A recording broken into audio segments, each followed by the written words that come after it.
caras amigas e caros amigos que nos acompanham através da Web TV Mansão do Caminho, nossos votos de muita paz.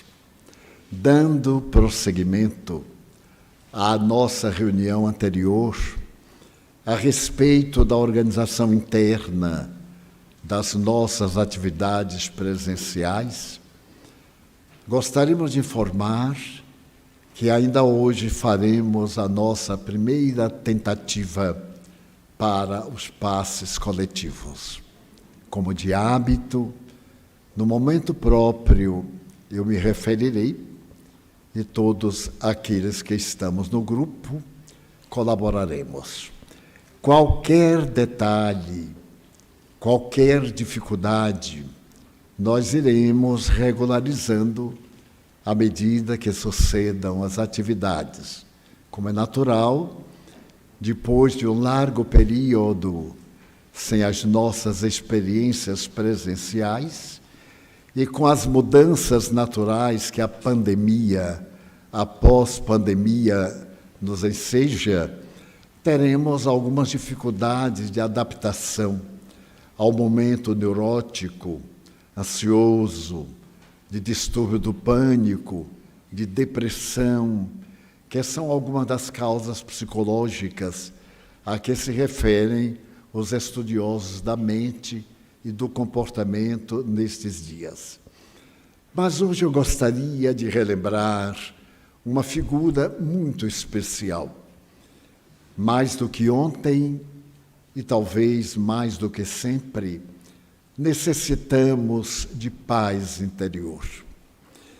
As doutrinas psicológicas profundas arrancam-nos as matrizes negativas dos nossos sofrimentos atuais. Algumas, porque outras estão vinculadas tão fortemente ao nosso inconsciente profundo, ao perispírito, que a metodologia terapêutica apresentada pelas doutrinas psicológicas não consegue encontrar a causa, porque a causa não se encontra em nosso cérebro, em nosso sistema nervoso atual. Ela é anterior à nossa constituição orgânica da atualidade, porque procedem de outras existências. E é nesse particular que a doutrina espírita, no seu aspecto científico, elucida por que sofremos, de onde viemos, para onde vamos, qual a razão do sofrimento humano, para logo, na parte filosófica, dizer-nos da necessidade de uma transformação causal de nós próprios para melhor. Não que sejamos maus ou ruins, porém desinformados, ignorantes, como definiu muito bem Allan Kardec. Nós fomos criados simples, sem complexidades e ignorantes, isto é, podemos estar muito bem informados de determinada área do conhecimento e desconhecermos-nos a realidade que somos no corpo em que estamos. E foi graças às pesquisas de Gabriel Delany, ao apresentar as comunicações mediúnicas do século XIX, que a tese do perispírito, o corpo astral, o modelo organizador biológico, como é chamado pela medicina, apareceu no cenário acadêmico. Ainda hoje, a Universidade de Harvard recusa a realidade deste corpo causal. Não obstante, dois grandes pesquisadores, depois de realizações técnicas na investigação do inconsciente humano, estabelecerem que os nossos neurônios, quando produzem substâncias que nos proporcionam alegria, bem-estar, que preenchem o vazio existencial. Mas, quando nos deixamos arrebatar pelo pessimismo, por ideias infantis, as nossas feridas da infância não cicatrizadas, esses mesmos neurônios produzem toxinas que nos atormentam, apresentando-se como transtornos de natureza psicológica, e com o tempo nós somatizamos aqueles distúrbios de ordem emocional para o veículo carnal, apresentando doenças de diagnose muito difícil e de cura ainda mais complexa. Então, o Espiritismo, nas duas fases de investigação científica, quem somos? E na fase da filosofia, por que sofremos? Leva-nos a um êxito de natureza moral, a uma terceira faceta, que fazer para modificar o nosso estado. E recorremos filosoficamente à personagem mais notável de todas as épocas, para nós, que foi Jesus Cristo, nosso modelo e guia. Por essa razão, o Espiritismo é uma ciência filosófica de efeitos religiosos. Não é uma religião tradicional. Ela tem consequências que levam à crença em Deus, à imortalidade da alma, à multiplicidade das existências corporais, à comunicabilidade dos espíritos e, além disso, a crença na misericórdia divina, seres imortais que todos somos. A essa parte moral, nós damos o aspecto religioso, que propõe uma ética, porque toda vez que falamos de um aspecto religioso, logo nós temos ideia de religiões tradicionais, doutrinas teológicas. O Espiritismo não tem uma teologia, uma doutrina a respeito de Deus criada pelos homens. É uma doutrina de observação. E é uma ciência que tem a sua própria metodologia. Por isso mesmo, não é de fácil manipulação. Se nós, por exemplo, misturarmos oxigênio com hidrogênio, em qualquer situação, na mesma dosagem, nós teremos água. Mas se nós misturarmos outra substância, mil vezes teremos ácido sulfúrico.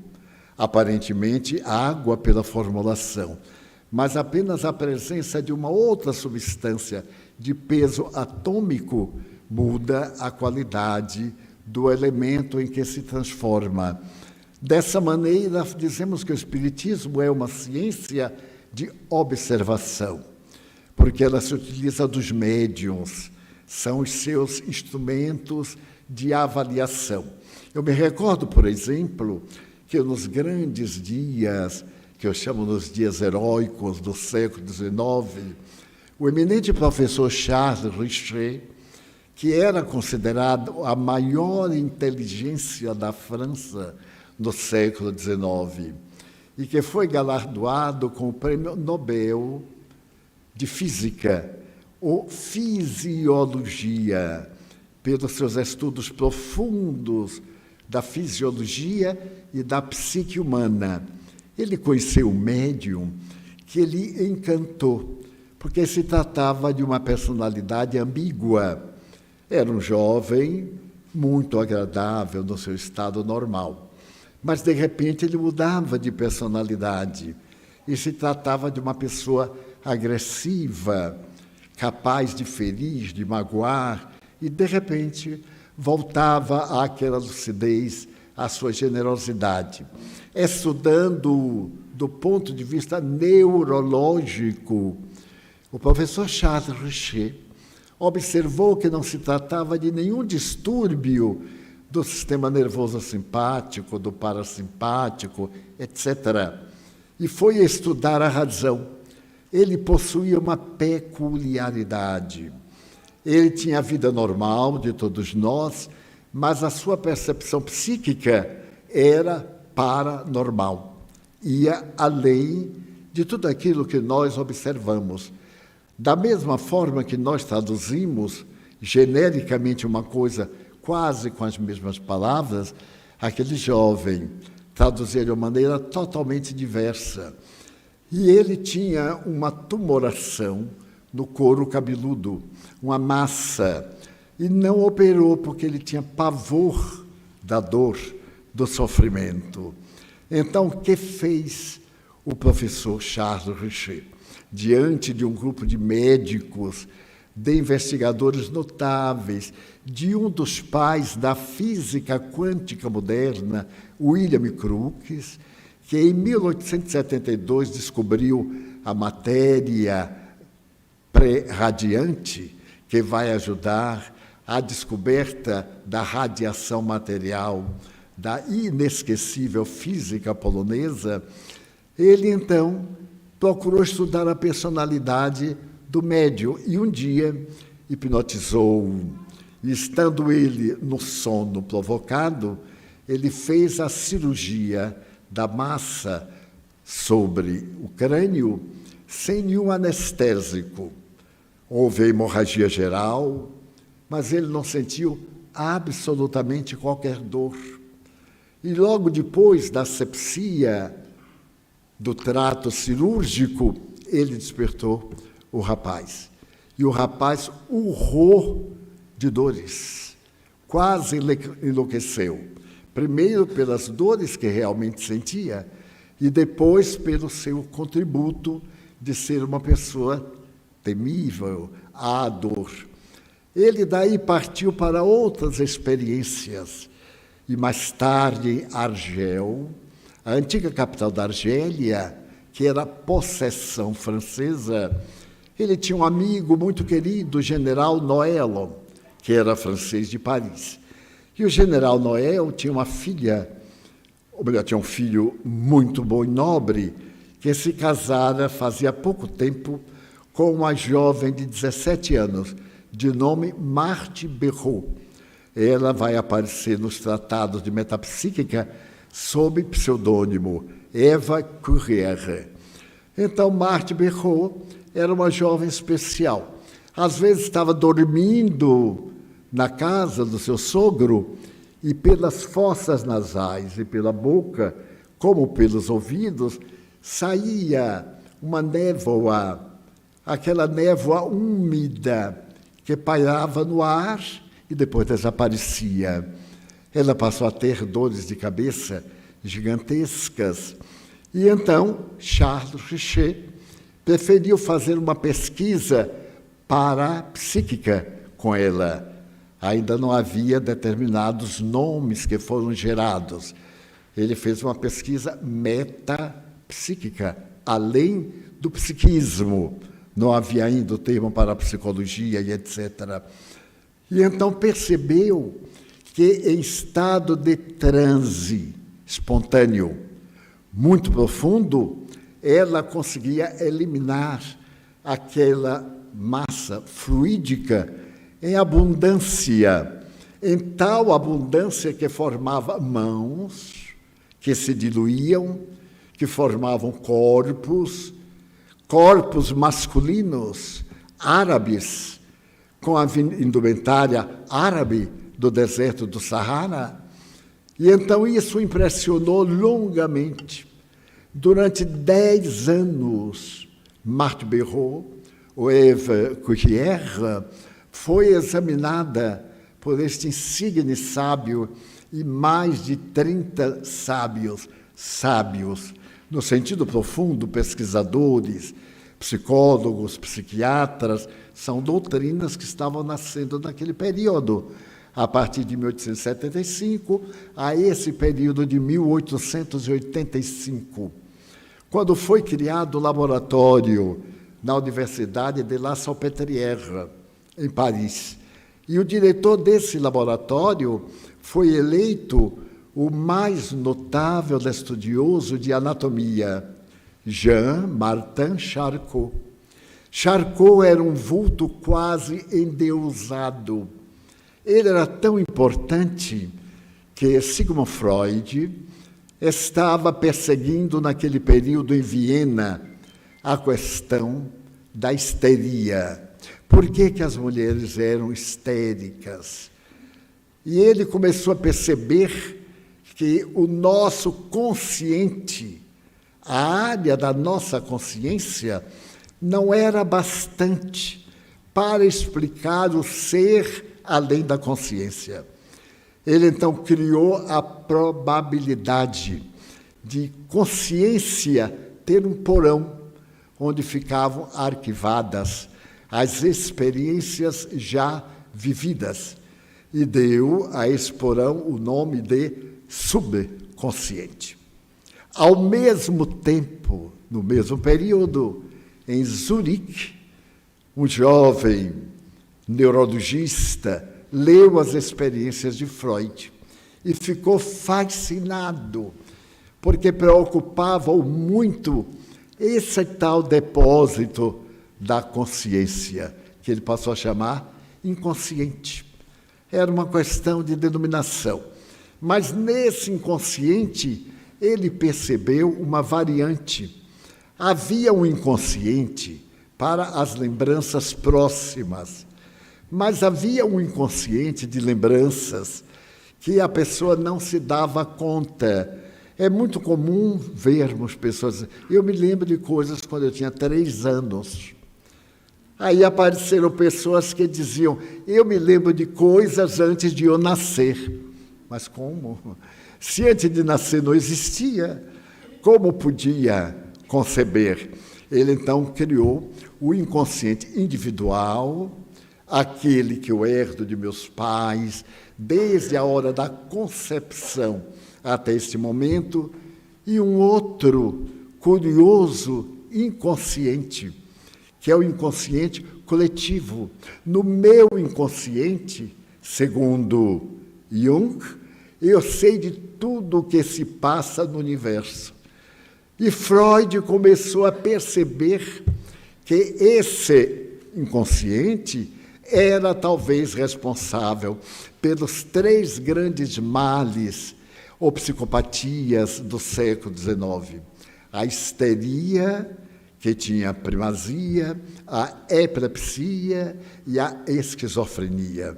Porque 2 irmãos gêmeos univitelinos eram tão diferentes. A célula era única, partia ao meio e formavam 2 indivíduos aparentemente iguais, porém com personalidade totalmente diferente. Um era um cientista, um homem de bem, o outro um bandido.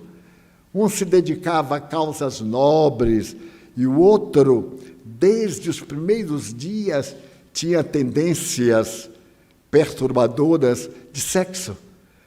Quantas crianças mal nascidas têm manifestações sexuais de adulto e, no entanto, não têm nenhuma consciência? Então, Freud concebeu que o indivíduo é um atormentado de um problema sexual. Tudo aquilo que é desastre orgânico procede do inconsciente coletivo, ao qual ele deu o nome de libido. Quem gosta muito de comer, quando fala de uma feijoada baiana, já sente libido. É a libido alimentar. Quem vive atormentada pela função sexual é a libido do sexo. E a palavra libido tornou-se maldita, porque os maus logo adaptaram somente ao sexo, e ao mesmo tempo perturbadora. Então nós temos aí 3 ramos. Em Viena, Freud descobre que abaixo do inconsciente ou subconsciente há um inconsciente profundo. E é tão grande este inconsciente profundo, em palavras dele, que, por exemplo, o Oceano Pacífico e uma noz, se colocarmos uma noz no Oceano Pacífico, o nosso inconsciente é como essa noz ou melhor, como o Oceano Pacífico, e a consciência é apenas a nós. Nossa vida mental consciente é mínima. Já Jung, sem nenhum contato, definiu este inconsciente como um iceberg. Todo iceberg é visto somente 5%. 95% estão abaixo das águas. É o inconsciente das pessoas. Então se travou a grande luta do materialismo mecanicista de laboratório na área do sexo humano. Freud tornou-se maldito porque ele era judeu, pertencia a uma elite de judeus científicos da escola de Viena, e Jung era suíço, portanto, não tinha vinculação dessa natureza, mas todos os seus ancestrais eram religiosos. Seu pai, seu avô, seu bisavô, seu tetravô, eram todos rabinos. Então, Freud afirmava que o pensamento junguiano estava mesclado da ideia dos seus antepassados, através do inconsciente coletivo. Por exemplo, Jung estava conversando com sua mãe na sala, no dia de verão, e, de repente, ouviram-se 3 ruídos fortes. Eles assustaram-se. Estavam os dois, a sala iluminada. Então a mãe correu e abriu a gaveta onde guardava os talheres, e tinha uma faca para destrinchar quadril, o porco, o que fosse. E encontrou esta faca de aço, quebrada em 3 pedaços. Mas como pôde quebrar-se sem contato humano? No mesmo dia, Jung pegou os 3 pedaços e foi ao ferreiro da cidade e disse-lhe: como é possível que esse aço arrebentou-se por si mesmo? E o ferreiro lhe disse: impossível. O aço não se arrebenta. E para que ele fosse arrebentado, era necessário que ele estivesse fluido em uma temperatura altíssima. Ficou essa incógnita no pensamento de Jung.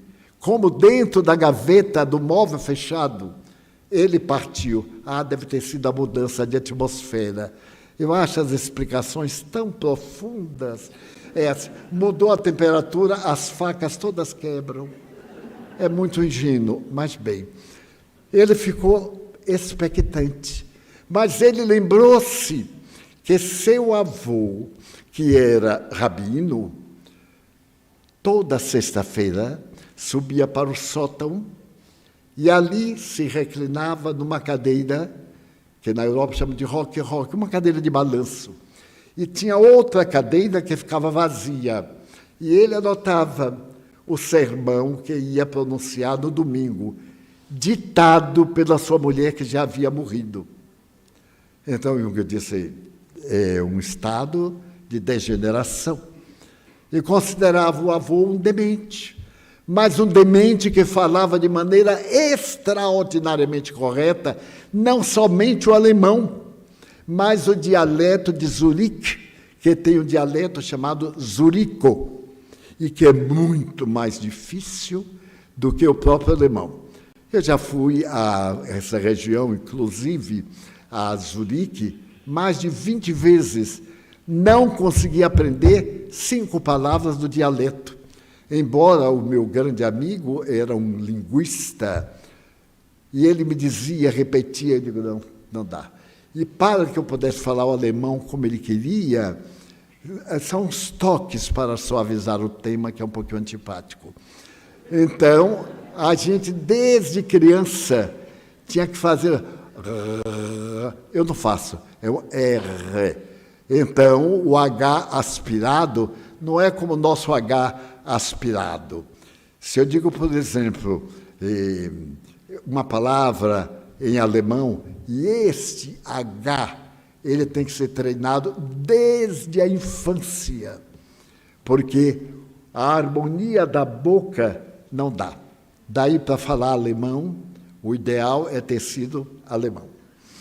Então, como eu não fui alemão, eu fui macumbeiro aqui do Nordeste do Brasil, eu somente falo coisa de espiritismo. Mas, bem, são as interrogações desse notável investigador, pesquisador. Mais tarde, ele teve um sonho, mas um sonho curiosíssimo. Ele sonhou que um conhecido da cidade, Zurique, ainda é uma cidade relativamente pequena, embora a mais importante da Suíça, depois de Berna. Então, morreu um senhor muito famoso, e o convite para o enterro esteve nos jornais. Naquela noite, ele sonhou com o morto. O morto lhe apareceu e disse-lhe: eu gostaria que você fosse à minha casa, porque eu gostaria que você lesse um livro. Pois não. Desdobrou-se no sonho e foi até a casa do cavalheiro. E ele disse: entre na minha biblioteca. Na segunda prateleira tem 3 livros caídos para trás. Você pegue e leia, porque esse notável pesquisador tinha pavor da morte.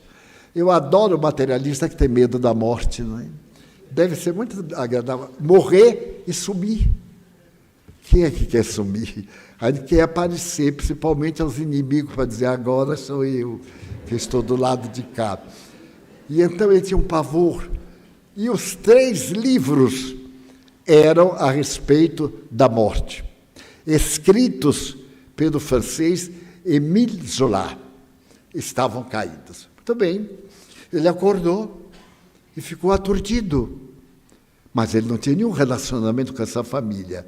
Mas como era um cientista, e Jung era um cientista admirável, eu tenho paixão pela sua obra. Ele foi à casa, lembrou-se do endereço, foi à casa, bateu a porta, a viúva veio atender. Então ele explicou-lhe que teve um sonho com o extinto. E ela disse: mas ele morreu ontem, foi enterrado. Ele disse: pois é isso que me surpreende. Agora eu quero ver se ele tem razão, porque ele me disse que na sua biblioteca, logo à esquerda, na segunda prateleira, tem 3 livros de Émile Zola a respeito da morte. Eu nunca vi esses livros. Então a senhora me dá licença de ir lá? Ou não? Entraram, ele foi direto e os 3 livros estavam atrás dos livros. Eles caíram e colocaram na frente. Ele pegou os livros de Émile Zola, tomou emprestado e foi ler. Era mostrando que a morte é vida, não tem sentido. E isso lhe constituiu um imenso enigma para ele definir à luz da metapsíquica. Ele termina dedicando seus estudos a uma prima, uma jovem, que era portadora de estranhas peculiaridades. Essa menina, às vezes, falava como o avô, e ele achou aquilo encantador. Não era possível que aquela menina que não conheceu o avô, ele conheceu, pudesse tomar os hábitos, a forma, falar. Então realizou 2 anos de experiências com ela e constatou que era o avô que se comunicava. Pode parecer um absurdo, né, para quem estudou Jung, mas para que se veja o significado, essa foi a tese que ele apresentou na universidade ao doutorar-se. O estudo da sua prima nas pesquisas, mas ele era um homem muito bonito para a época, e a menina era muito menina e bonita para a época e tentou namorar, tentou conquistar. Ele era um grande conquistador mais tarde. E claro que ele, respeitando as tradições da família, ele foi recusando. E ela começou a fraudar, a mistificar, para poder atraí-lo. Com a percepção notável de um investigador, ele percebeu que até ali era autêntica, mas dali por diante ela estava fraudando. Abandonou as pesquisas, manteve uma separação, uma distância, mas a tese de formatura é a respeito da comunicação com os mortos. E ele passou a acreditar na comunicação com os mortos. Durante muitos anos, eu realizei seminários junto ao instituto dele. E, muito curiosamente, eu realizava seminários em português, com uma tradução excelente de uma suíça ao idioma local. E eu achava interessante como é que eu estava ali ao lado do edifício em que ele deu as suas aulas memoráveis. Mas não tinha por que entrar, não falava alemão nem nada. Certo dia, eu dediquei a parte final, de uma exaltação à Suíça, a ele. E estava conversando muito e disse, ele chegou a acreditar na reencarnação. Não deixou documentado. Ai, meu Deus, levantou-se uma senhora, uma velhinha suíça, e uma velhinha suíça é diferente da velhinha brasileira. A velhinha brasileira está com um problema na coluna, está arrastando o pé, coitadinha. Mas a velhinha suíça também tem, mas não arrasta o pé. Ela vai para a cidade, ela trabalha, ela faz tudo. É uma velhinha suíça. Ela diz, eu fui aluna dele. E ele não apenas acreditava na reencarnação, ele também falava sobre essa hipótese. A psique não morre. Olha que coisa engraçada. O eu profundo não morre. Quando morre o corpo, essa psique vai habitar outro corpo. Não é reencarnação, seu Divaldo? Eu disse, sim, senhora. E bate palma. Eu sozinho bate palma, né? Porque aí está. Como é a reencarnação? Morre um corpo, o espírito fica uma temporada passeando lá, ou gemendo no umbral, ou no reino dos céus, porque nem todo mundo vai para o umbral, e depois toma outro corpo. Enquanto isso, Freud ficou muito amigo dele, porque ele se tornou o príncipe encantado da moderna psicanálise. Não havia ainda a psicanálise. E Freud tinha pavor da morte. Um pavor da morte tão grande que quando seu pai morreu, e ele foi ao cemitério levado, foi num carro especial, ele teve uma crise à entrada do cemitério e tiveram que voltar, porque ele tinha um problema de libido em relação à sua mãe. Os freudistas não gostam muito disso, não. Mas eu não tenho culpa dele gostar da velhota. Ele gostava, né, da mãe. Mas de uma forma que ele não gostava do pai. É um problema da psicanálise. Isso está dentro de nós. Então, adotou como sendo seu herdeiro. Mas o de cá, da Suíça, tinha ideias um pouco mais sutis.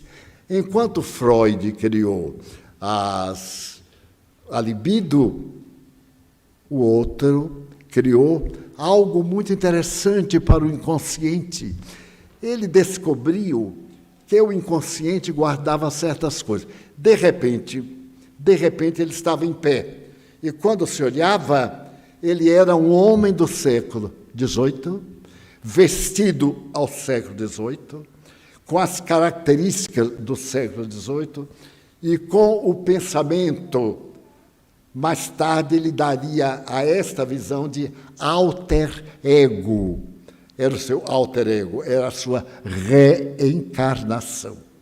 Lembrava, quando ele teve a oportunidade de visitar a Itália, ia no trem de Zurique a Roma, ele teve uma visão da cidade para onde ia e descreveu-a. Noutra viagem da mesma natureza, ele viu uma onda imensa subir sobre a Europa e derramar-se em sangue. Então ele pronunciou a Primeira Guerra Mundial, que se cumpriu exatamente. Isso para sintetizar. Então, o que fez ele? Ele criou os arquétipos. É uma palavra curiosa, que vem de duas palavras gregas. Arqués, tipoi. Arqués, antigos. Tipoi, biótipos. referências. Então, todos nós temos arquétipos. De vez em quando a gente olha e diz, mas eu lhe conheço, é o déjà vu. E aí nós falamos para a pessoa coisas que nunca soubemos, está arquivado em nosso inconsciente. É um arquétipo que nós temos da pessoa. Ou então olhamos e detestamos. A pessoa simpática para o mundo inteiro, mas para nós é uma tragédia.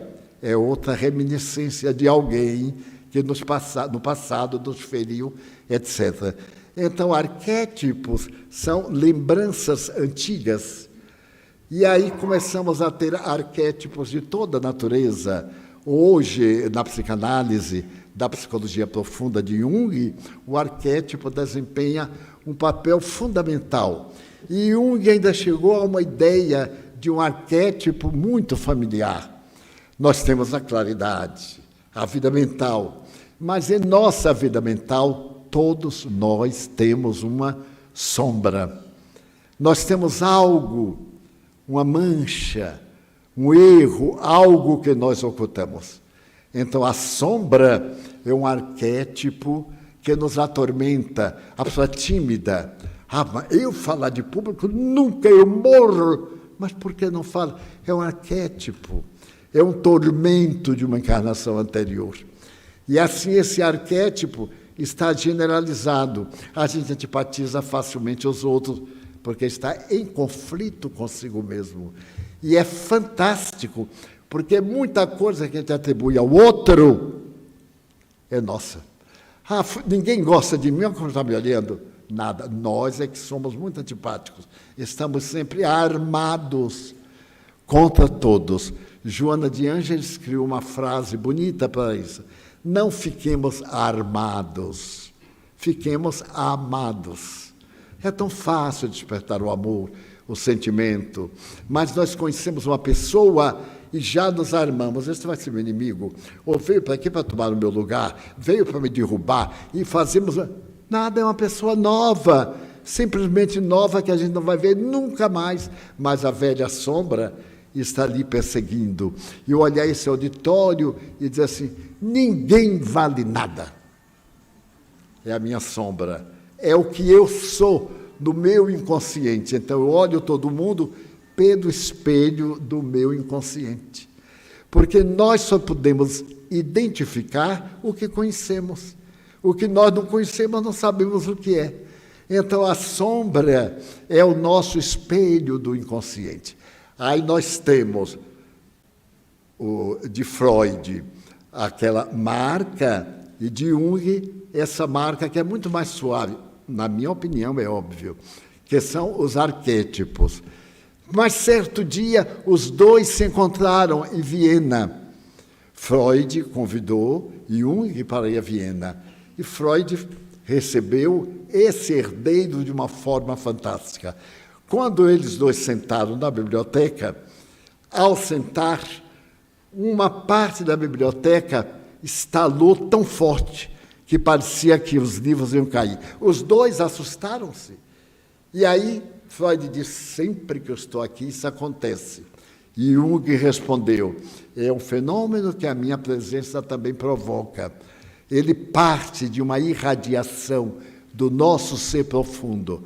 Aí Freud ficou desesperado, porque descobriu que ele era místico e rompeu a amizade, porque Freud não admitia ninguém despertar alguém, ir contra as suas ideias. Mas ficaram mais ou menos amigos. Convidados a vir aos Estados Unidos, eu acho isso muito relevante, vieram no mesmo navio. E em determinado momento foram obrigados a conversar. Uma viagem longa naqueles navios maravilhosos do passado. E então estavam os dois namorados do navio e Jung disse assim, mestre, o senhor gosta de me contar um sonho seu? Porque pelo sonho ele ia traduzir a vida mental de Freud.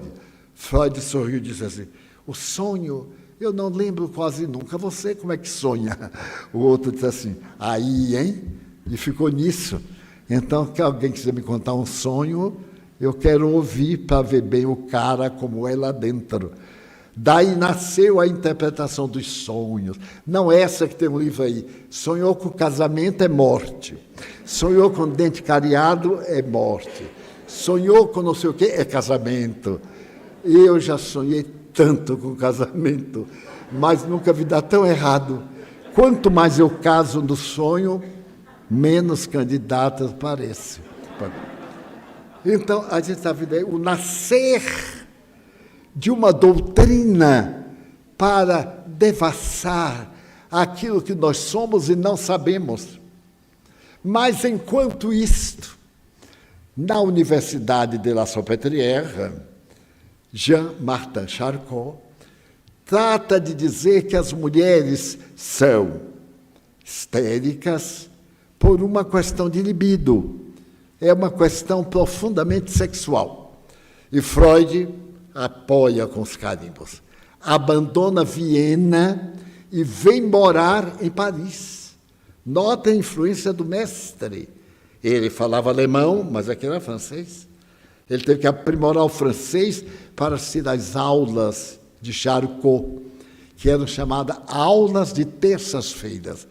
Os médicos que iam tinham cartão de visitas. Por exemplo, Dr. Divaldo Franco, frequentador das aulas de terça-feira. Olha que chique. Então, quem frequentar aqui as aulas de terça, bota fulano de tal, frequentador do Caminho da Redenção, terça-feira. Mas eu acho tão lindo esse lado humano. E então era o máximo. Mas, tem sempre o mais. Os gaúchos dizem mans. Mans quer dizer mas. Então, mans, aconteceu uma coisa curiosa. Certo dia, estava na Universidade de La Salpêtrière o reitor da Universidade de Atenas, uma grande personalidade. E, subitamente, uma histérica, porque havia um pavilhão de histéricas. Havia 25 lá no pavilhão de La Salpêtrière. Mas esta era diferente. Era uma histérica analfabeta, sonhadora, capaz de dizer coisas incríveis. Ela foi trazida porque Charcot desejava mostrar ao mestre de Atenas a grandeza das pesquisas de laboratório. E ela, Alcina, veio e fez demonstrações de múltiplas personalidades. Porque os alunos do mestre da universidade diziam que as comunicações mediúnicas são personalidades múltiplas. Por exemplo, se eu cair em transe e receber um religioso, não é nada de espírito, é o meu inconsciente liberando um trauma da minha infância, porque na infância eu desejei ser um religioso. Então, se eu sonhar com tartaruga, não é nada, não é nenhuma tartaruga desencarnada. É que ela me impressionou de tal forma o inconsciente que passou a ter uma imagem de natureza arquetípica. Os cientistas enrolam que às vezes a gente se atrapalha. Então, veja eu aqui de tartaruga, não é tartaruga nenhuma. Mas Alcina era tão notável que ela olhava para a pessoa e caía em transe e conversava com a pessoa no seu idioma. No caso, ela caiu em transe e conversou em grego antigo. Não há hipótese de telepatia que transmita grego a ninguém. Conversaram muito, e depois de conversar muito, o Espírito lhe disse quem era. Era um grande mestre da psiquiatria grega, bem do tempo dos primórdios da medicina. Então, o psiquiatra ficou admirado e perguntou, mas como você explica isto? Ela fala grego, mas grego antigo, comigo 2 horas. Qual é a ideia dela cultural? Analfabeta. Ela tinha vindo do interior da França, da Normandia, analfabeta. Mas como é possível? Então, Charcot, como bom cientista, diz, Eu sou cientista, não sou filósofo. Eu não explico porquê, eu constato fatos. E Alcina se tornou célebre, porque em Genebra havia uma menina curiosa. A mãe um dia lhe deu, no tempo da psicologia, que a gente dava umas palmadas, hoje quem der vai para a cadeia, acusado pelo filho. Ele olhou para mim com raiva, então já vai preso, porque a criança está tendo problema. Mas naquele tempo, além do olhar, tinha também umas chineladas. E a senhora deu uma chinelada na filha. Ela teve um choque, voltou-se para a mãe e começou a dizer coisas que a mãe não entendia. Ela falava aquela coisa estranha, aí a mãe, outra chinelada, porque era capricho de menina. A partir desse dia, a menina não falava mais francês, que era o idioma de Genebra. Bem, um ano depois, todo mundo estava acostumado. E num dia de feira, a mãe foi com ela à feira do mercado. E a menina falando aquela coisa, que não sabia o que era, e a mãe também não perguntava nada. Quando parou, um homem olhou para a menina e perguntou assim, que notável, com quem ela aprendeu chinês? A mãe disse, como é que o senhor sabe? Ele, eu sou chinês. E ela está falando chinês antigo. E conversou com ela, conversou, e deu até logo. A partir daí, ela começou a falar também o francês. Voltou a falar o francês. Ela saiu do inconsciente profundo, ela mesma, e veio a esta realidade da consciência atual. Esta menina falava 8 idiomas, 2 línguas mortas e 2 línguas extintas. Ela foi estudada pelo maior pedagogo suíço do século XIX. E dizia ser a reencarnação de Maria Antonieta, mas de uma forma tal que, numa experiência coletiva, eu me lembro que eu tinha uma mesa de escritório, e essa mesa tinha um segredo, onde eu guardava as minhas correspondências mais graves. Eu tenho saudade da minha mesa. E descreveu a mesa.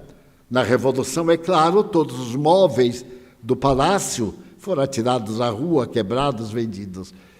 Então, os investigadores de Genebra foram a Paris, pesquisaram nos antiquários, acharam a fotografia da mesa e acharam a mesa. Compraram a mesa por uma nota, e levaram, sem dizer nada. Colocaram a mesa, assim, disfarçadamente, à entrada. E quando ela entrou, aquela é a minha mesa. Correu e tocou no segredo, a gaveta abriu ali, ainda estavam as suas cartas. Mas ela não era somente isso. No fim, ela falava a língua de Marte, ela que dizia que era de Marte. E era uma língua toda com a predominância da letra F. Essas histórias foram reunidas em um livro, Da Terra ao Planeta Marte, a respeito desta jovem. Então, essas experiências chegaram a Salpêtrière. Nós temos, de um lado, a teoria da libido. Essa ideia, a multiplicidade de personalidades. A outra, os arquétipos. Mas como é que termina toda esta mescla? Termina com as experiências do citado professor de fisiologia. Porque ele viajou a Argel, a capital da Argélia, e foi hóspede do general Noel. Ele, o general, sua senhora do general, a menina Berrault, Marthe Berrault, e o seu marido. Então, Richer mandou construir no quintal um quarto de 3 por 4 centímetros. Construíram, botaram uma ligeira cortina negra, e uma única porta de entrada para pesquisar Eva Curière. As pesquisas foram admiráveis. Eu tenho algumas fotografias publicadas pelo Museu de História Natural de Nova York. Fez uma exibição há 5 anos e um amigo foi, adquiriu um livro e me mandou. Muito curiosamente, ela entrava em transe. E então, ela era uma jovem de 19 anos. Ao invés de sair ela, saiu um árabe, que deu o nome de Beni Bois. Árabe de barba, de cabelão. Richer, muito desconfiado, disse, deve ter um túnel embaixo da casa. E esse árabe entrou pelo túnel. Olha que explicação fantástica. Entrou pelo túnel. Ele levantou e puxou a barba para ver se era o disfarce que ela usava. Então, o Beni Bois, que estava flutuando, não estava andando, disse, você vai maltratar a médium, porque vai doer no rosto dela. Falou árabe, falou da sua vida no deserto, deu adeus e desapareceu. Quando terminou a reunião, só estavam aqueles. Então ele começou a conceber, mas como descobrir a fraude? Entre a fila e a cortina havia um espaço. Ele botou talco, porque se alguém aparecesse e pisasse, o talco revelava. Veio Beni Bois e falou longamente, flutuou para lá e para cá. Quando terminou, o talco estava intocado. Ele teve uma ideia, é imaginação minha, é delírio, é fantasia da minha mente. Ele, então, pegou uma substância química, colocou embaixo da sua cadeira e um pouco de água. Quando Beni Bois veio, ele pegou o copo, colocou a substância química e deu um canudo e pediu ao espírito para soprar o canudo para atingir a água. Beni Bois soprou e a água ficou leitosa. É uma prova química. Aquela substância, quando recebe oxigênio, fica branca. Então ele disse, não, é alguém, porque um fantasma, ela não podia fazer isso, porque a cortina estava aberta e se via a menina caída. Depois de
essa parte final, assim, é psicopata. De vez em quando eu apalpo a minha. Não precisa vocês apalparem, não. Todo mundo aqui está mais ou menos arrumadinho. Mas ele era séptico. E havia em Milão uma médium, uma milanesa. Olha, já me lembrei de outra coisa. Milanesa, não é? Um franguinho, uma milanesa, não faria nenhum mal a ninguém. Pois bem, então ele foi visitá-la 10 horas da manhã. O sol de Milão, que é um pouquinho nordestino, e ele teve muito prazer de conhecê-la. Ela era jovial, alegre, gostava de tomar um vinho, era mulher moderna, tomava vinho, mas às vezes tomava um pouquinho mais e declinava.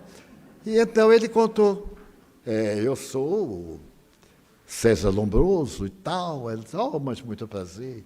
Eu ouvi dizer que a senhora consegue mover este vaso dali para cá, sem contato humano. É verdade? Ela, Aí, o vaso mudou de lugar. Ele disse, não, eu sou hipnotizado. E então ela sorriu e disse, mais alguma coisa? Ele disse, será que não é uma hipnose?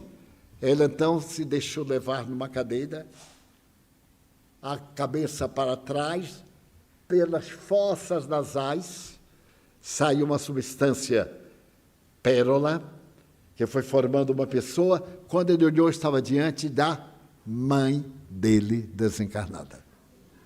Era uma senhora baixinha, e como toda mulher baixinha, valentona. Ela veio,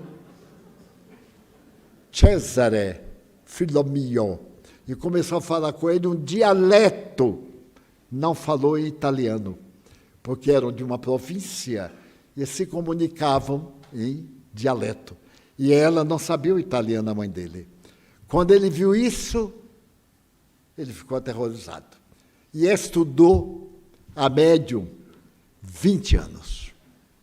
Ao fim do estudo, ele escreveu ipsis verbis, ou ipsis literis. Eu era um materialista tão convicto e tão completo, que na minha imaginação não havia lugar para uma existência espiritual. Mas os fatos são imperiosos. Os fatos venceram-me. Eu agora também sou espírita. Então, fatos e a ciência. Hernani Guimarães Andrade, porque o tadinho do Brasil, né? Não pode ficar atrás, foi considerado o maior investigador de reencarnação no mundo. Aqui estiveram com ele, em São Paulo, em Bauru, onde ele passou os penúltimos dias da existência, visitantes ilustres que investigaram reencarnação na Índia, na Universidade dos Estados Unidos, que tem, nessa Universidade da Virgínia, 2.000 casos de reencarnações comprovados por eficientes psicólogos e terapeutas. Então, de repente, explodiu nos Estados Unidos que as doenças atuais têm raiz em encarnação passada. E surgiu a terapêutica, o método de terapia através de processos retrospectivos da memória. Hoje, a reencarnação na América tem uma média de 40% de pessoas que acreditam normalmente. Não é necessário ser espírita. Acreditam na reencarnação e continuam com as suas teses. Esses são os fatos da chamada investigação científica. Eu sou muito amigo do Hernani, estive com ele N vezes em São Paulo, também em Ribeirão Preto. Ele nos ofereceu metade dos seus arquivos. A japonesa amiga que o ajudava tirou cópias, nos mandou. Nós temos aqui arquivados essas notáveis experiências. Foi quando surgiram aquelas experiências denominadas da aura. Ele fez em Technicolor. Nós que subestimamos o Brasil, temos em qualquer área cientistas de grande valor, mas como o país não tem recursos para sustentar, eles vendem o cérebro aos grandes países. e se transferem, mas alguns ainda continuam aqui laborando. Hoje nós temos, na pesquisa científica, admiráveis indagadores. Nós temos o filho da doutora Maria Júlia, muito amiga nossa, que faz pesquisas e está fazendo pesquisa nos Estados Unidos com médiuns controlados tecnicamente por aparelhos muito sensíveis, medindo as áreas da oração, da meditação, da psicografia, o estado normal, da psicofonia, e etc. E publicando-as em órgãos americanos em inglês. Nós temos em Minas Gerais o Dr. Moreira, que eu vi formar-se nos Estados Unidos, um extraordinário cientista, psiquiatra, investigador, e temos o Instituto de Médicos, que se dedicam naturalmente a examinar esses fenômenos cientificamente. Porém, quando Jesus disse que ele ia mandar alguém nos consolar, porque ele não podia ficar, as dores seriam demasiadas, ele ia rogar ao Pai que mandasse o Espírito de verdade vir falar conosco. E notem exatamente como ele disse: para que vos lembreis do que eu digo, quer dizer que nós íamos esquecer, e dizer-vos coisas novas que ainda não podeis suportar. Surgiu o Espiritismo. Os Espíritos vieram, como está no Evangelho, com um verdadeiro exército, e em toda a terra possível, eles se comunicaram aqui em Mata de São João. Eu tenho o documento de 1843, quando se fazia sessão mediúnica, e o governador, o Conde dos Arcos, recebeu uma petição da polícia, que referendou para que a polícia fosse fechar aquela casa, onde as pessoas, toda quarta-feira, às 20 horas, se reuniam para falarem com os mortos, antes de Allan Kardec. Eu tenho o documento, porque é impressionante o país. Uma senhora me encontrou na rua e me disse: Edivaldo, o senhor é espírita? Eu digo: sou. Ela disse: eu passei aqui no Sodré há poucos dias e vi um imenso depósito de lixo, com papéis, com livros. Eu então me aproximei e vi que eram livros antigos. Um livro antigo hoje custa a barba do profeta. Não é barato. Como documento. E vi também esses. Eu aí fui pegar, quase desmaiei. Era a carta ao delegado de polícia pedindo para ir fechar o núcleo. Ainda não existia a palavra espiritismo. Ela foi criada em 57. Aí fui lendo o Conde dos Arcos fazendo uma documentação a respeito do espiritismo na Europa. Documentos impressionantes jogados no lixo. Naturalmente, penso, o bibliotecário era ateu ou convertido a outra religião e deu uma limpa quando a Biblioteca Nacional saiu do Sodré para a Praça Municipal e jogou fora essa e outra valiosa documentação. Daí o Brasil é um país sem memória. Nós não temos memória, não temos documento, não zelamos. Quando o documento é velho, Ave Maria, joga fora. Meu Deus, a documentação, é a história, é a vida. Um museu, uma instituição que tem essa documentação, vale. Somos nós no ontem. Então, ao chegarem todas essas notícias à La Salpêtrière, o eminente professor chegou a dizer que ia assustar as investigações, porque chegaram a um ponto em que ele não podia levar adiante, porque não concordavam com a imortalidade da alma. Então a imortalidade da alma tomou conta da Europa. No Brasil já era rasteiro, porque nós temos uma herança genética, porque a mediunidade é orgânica, não é um dom, não é um milagre, não é uma concessão. É uma faculdade orgânica. Como eu tenho células para a memória, células para a inteligência, células para a aptidão, eu tenho também células.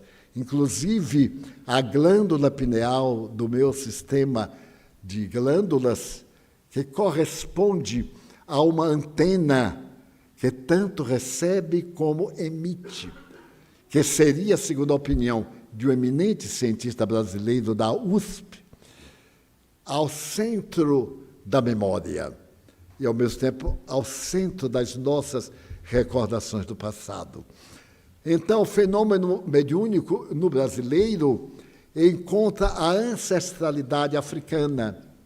Nós herdamos a herança africana. Muita gente não gosta disso, mas eu vou me referir ao ano de 1868. Havia no Brasil um grande pesquisador genético. E Dom Pedro II perguntou quantos brancos existiam no Brasil. E ele disse assim: Como um? Sua Majestade.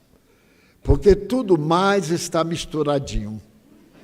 Estava misturado com o indígena, com o africano, com o português. Netamente, Dom Pedro II, porque nasceu de Pedro I, e aos 5 anos já teve a regência para poder governar o país. Então, nós somos misturadinhos. É só fazer uma pesquisa de DNA, vai dizer assim, nossa, o sangue dele é vermelho, mas o do índio também é vermelho, o do negro é vermelho, o japonês também é vermelho. E, naturalmente, é uma propriedade da alma. A cor da pele pode produzir simpatia ou antipatia, mas não fala nada sobre a pessoa. Nós temos exemplos de pessoas notáveis do Nobel, como o Nobel de Agricultura do Dr. Washington, que um dia perguntou, meu Deus, por que o senhor fez o amendoim? Olha que pergunta. E aí ele foi estudar e descobriu 80 subprodutos do amendoim. Eu não descobri nenhum, só cozido, assado e pronto, me conformei. Então ele ganhou o Nobel. Quando ele voltou aos Estados Unidos, ele entrou pela porta do fundo, porque ele era negro, mas era prêmio Nobel de Agricultura. E assim por diante. A maior educadora norte-americana, Mary Jane McLeod Bethune, era negra. E eu me apaixonei por esta mulher quando eu era muito jovem e que li a sua biografia. E recentemente eu estava no estado de New Jersey e ia proferir uma conferência numa universidade. E lá estava a fotografia dela. Quase eu morri de alegria. Ela havia fundado aquela universidade. Negra total e bonita. Então, quando Ford fez uma viagem à Califórnia e foi à praia de Osmond e hospedou num hotel muito caro, ela telefonou-lhe, porque sabia que ele era um homem muito generoso, e pediu se ele ajudava ela erguer uma escola, porque era proibido ao negro estudar. Isso em 1880, 1890, bem recente. E ele disse, pois não, teria muito prazer. Marcaram uma entrevista. E no dia aprazado ela foi ao hotel, mas não tinha assim uma roupa própria. Ela passou de uma lata de lixo e pegou um casaco de pele, no verão da Califórnia, coitada, e vestiu. Suava como cuscuz. E então foi toda agasalhada de pele. Eu imagino a cena. E chegou ao porteiro, quando ela ia entrar, ele proibiu. Não podia entrar. Os negros entravam por uma porta especial mas não podiam subir ao hotel. Ela perguntou, não, mas eu estou esperando o Mr. Ford. Você poderia me dizer pelo menos o número do apartamento dele? O porteiro, que também era negro, disse. Ela tranquilamente tirou aquele casaco, fórceps, subiu a escada de incêndio, 8 andares. Entrou, tocou a campainha. Então veio o auxiliar, abriu e disse, mas você é uma negra. Ela disse, você diz a mim, eu não sei que sou negra. Precisa que você me diga. E você também não é negro. Mas é proibido. Ele é branco. Mr. Ford, eu estou aqui. Ele saiu do quarto sorrindo. Mas você é negra. Ela só. Mas olha que dentes. Alvíssimos. Ele achou aquilo tão bonito que perguntou, o que é que a senhora deseja? Eu queria levar o senhor para ver minha escola e o senhor me ajudar. Mas também tem outro pedido. Eu queria ir sentada no seu automóvel ao seu lado. Eu adoro gente atrevida, né? E sentada ao lado de Ford, no Ford Bigode, 1929. Imagine que maravilha. E então desceu, braço dado. O porteiro, quando viu, quase desmaiou. Entrou no automóvel e ficou dando adeusinho a ralé que estava no passeio. E o carro saiu de Osmond e andou. Ele disse, mas minha senhora, onde é? Está pertinho. Até que chegou um lugar lindo. Ela saltou com ele e disse, olha ali minha escola. Ele disse, mas senhora, ali é um monte de lixo. Eu sei, mas eu quero que o senhor tire a minha escola, que está aqui, e bote lá. Ele riu e deu $50 mil em 1929. E ela construiu a primeira escola para negros. Mais tarde, ela proferiu uma conferência, sempre cercada de negros afro-americanos, e então ela sentiu uma dor e foi levada de urgência. Isso em Chicago. Foi anestesiada, e quando o médico veio, ele disse, mas como é uma negra? Eu não vou operar uma negra. Deixou-a ali. Quando ela voltou ao normal, já foi operada? Não. Aqui o hospital não opera colored, como chamavam nos Estados Unidos. Ela disse, não é possível.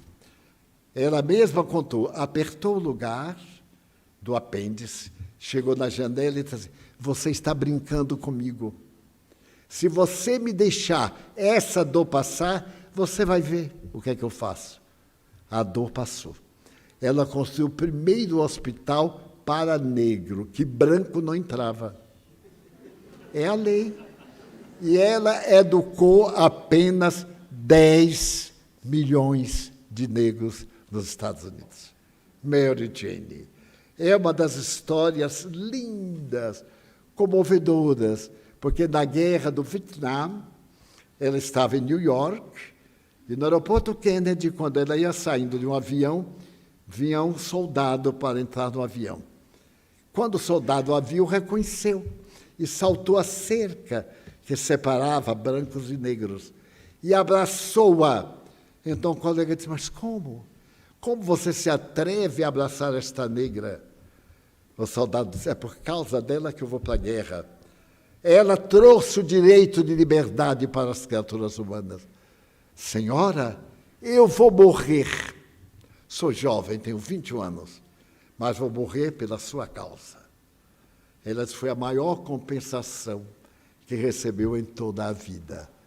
E desencarnou velhinha, encantadora. Quanta beleza Deus nos tem proporcionado. Assim também no Espiritismo. Nós queríamos construir uma escola em 1947, mas eu era funcionário público, e todo funcionário público não federal, mágoas antigas, tinha um ordenado, eu mal dava para comer, vestir, pagar a lavadeira e fazer as viagens a pé, mas era muito bem remunerado. Então, não podíamos comprar uma cadeira.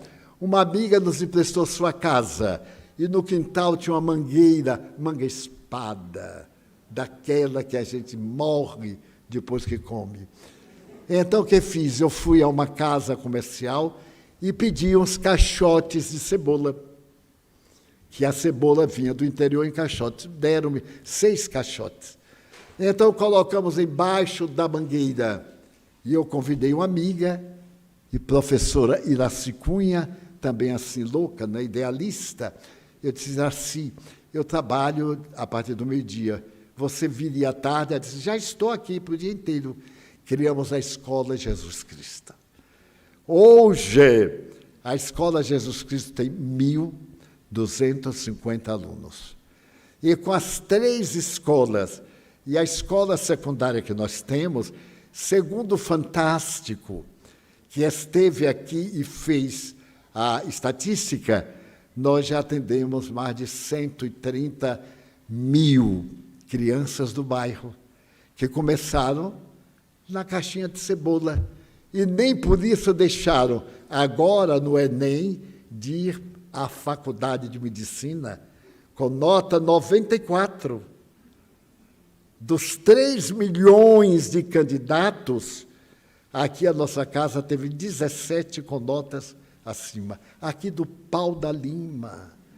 O Pau da Lima, um dia será falado, Pau de la Lima, em francês. Mas porque um dia uma voz me disse, vai, ama, não coleciones mágoas. Parecia a voz do Cristo, através da boca veneranda de Joana de Ângeles. Meu filho, nunca reclames. A lei divina é inabordável e sempre se realiza. Não te importa nada, ama e serve. Então eu me lembrei de Chico Xavier. Um dia, acoimado pela imprensa, ele disse, eu sei, eu conheço todas as minhas imperfeições. Eu conheço toda a perseguição da imprensa. Ele foi muito perseguido e apanhou na cara de pessoas infelizes. Mas eu não me importo, porque aquele que me chamou me conhece. E ele diz, vem trabalhar comigo. Eu sei quem tu és, trabalha para mim. Então, quem não estiver satisfeito, vai e queixa a ele. E quem é? Nosso Senhor Jesus Cristo. Então, eu trabalho para Jesus. Nós estamos sendo chamados para o amor. As vozes espirituais chamam-nos ao amor. Já vou concluir. 15h, mais ou menos, eu concluo. Ontem, nós recebemos amigos da CAPEM, que nos vieram abraçar pela idade. Eu perguntei, mas qual idade? Dizem que são 95 anos. Eu não acho, mas deixa para lá. E então vieram, trouxeram crianças de uma outra instituição, a Casa de Eugênia. E me comoveu, porque quando essa entidade foi fundada em 1956, a CAPEM e o Lar Fabiano de Cristo, éramos 10 fundadores. E eu sou o último, já morreu todo mundo. Inclusive Jorge Andréia, que foi parceiro, Chico, Pastorino, aqueles espíritas alocados daquela época. E eu assinei. E então eles vieram me homenagear por ainda, eu detestei o ainda estar vivo. Ainda por quê? Imagina um corpinho desse, né? De toureiro aposentado. Não é possível. Mas realmente me comovi muito.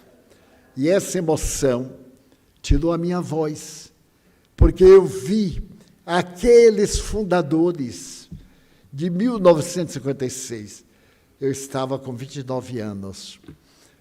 Voltaram do além. O coronel Jaime Hollenberg queria educar crianças, mas não podia. Então ele criou um seguro de vida, a CAPEM, Caixa de Pecúlio dos Militares.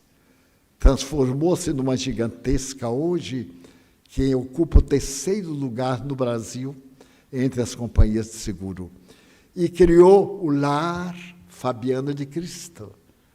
Fabiano, aquele que no Morro da Carioca salvava pessoas, curava, e que é a reencarnação de José Anchieta. Então criou, no ano de 1970, o Lar Fabiano de Cristo educava 41 mil crianças. Pouca gente sabe disso, porque o bem vai suavemente como uma brisa e o mal como uma tempestade. A gente sabe muito mais do mal do que do bem. 41 mil. Veio a ditadura. A ditadura criou alguns embaraços. O Lar teve que modificar.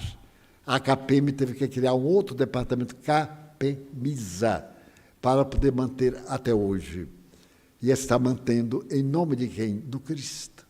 Porque Hollenberg era afrodescendente, nascido em Sergipe, analfabeto. Foi morar no Rio de Janeiro, estudou, tornou-se coronel. Num tempo que havia alguns cuidados nas forças militares para evitar que os afros atingissem certo posto.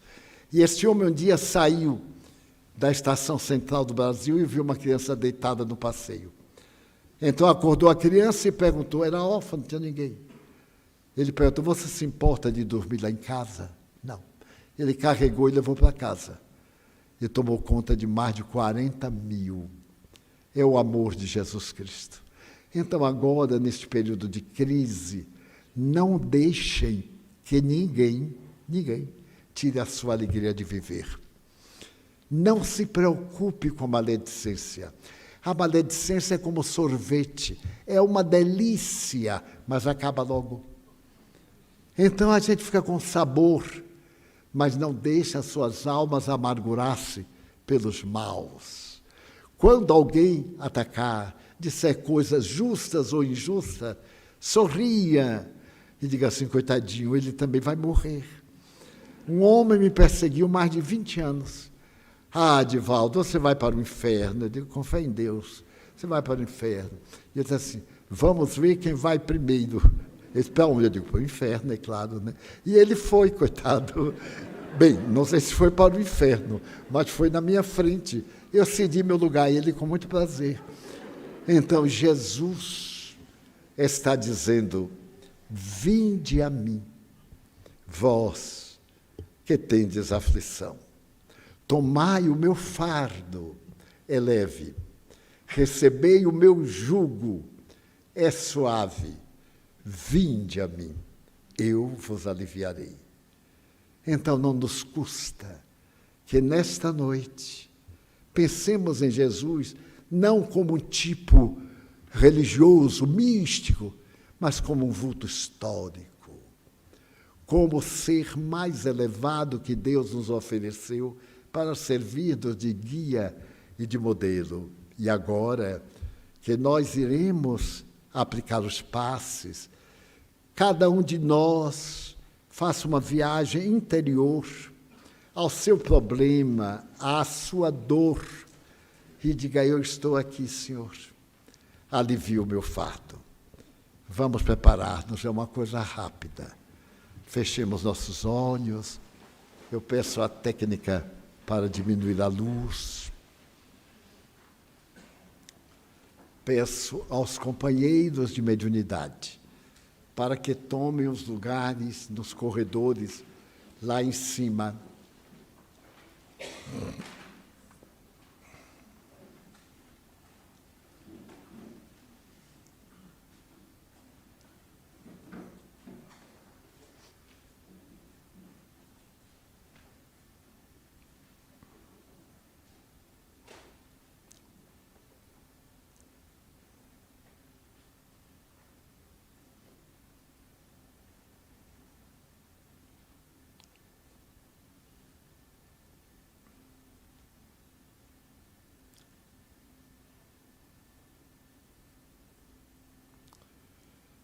Senhor, Tu nos disseste, tudo o que pedirdes ao Pai, orando, Ele vos concederá. Estamos orando, suplicando misericórdia. Estamos orando, oferecendo-nos para o trabalho do amor. Estamos na expectativa das tuas bênçãos. Tem piedade de nós. Ajuda-nos a restabelecer a paz em nossos corações. Nós te pedimos por nós próprios, por aqueles a quem amamos, familiares, afetos. Também te pedimos pelos que não nos amam e não gostam de nós.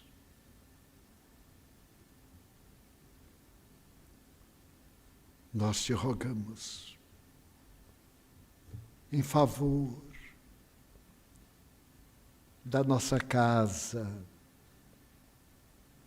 o teu templo, que zelamos temporariamente.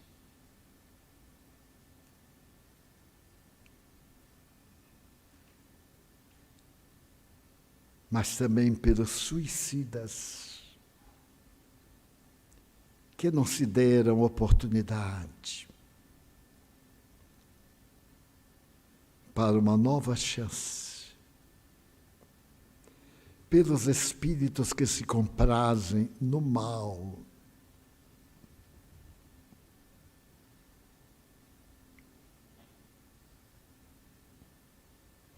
Nós te pedimos, em favor da paz, da nossa paz pessoal, familiar, social, da paz na terra.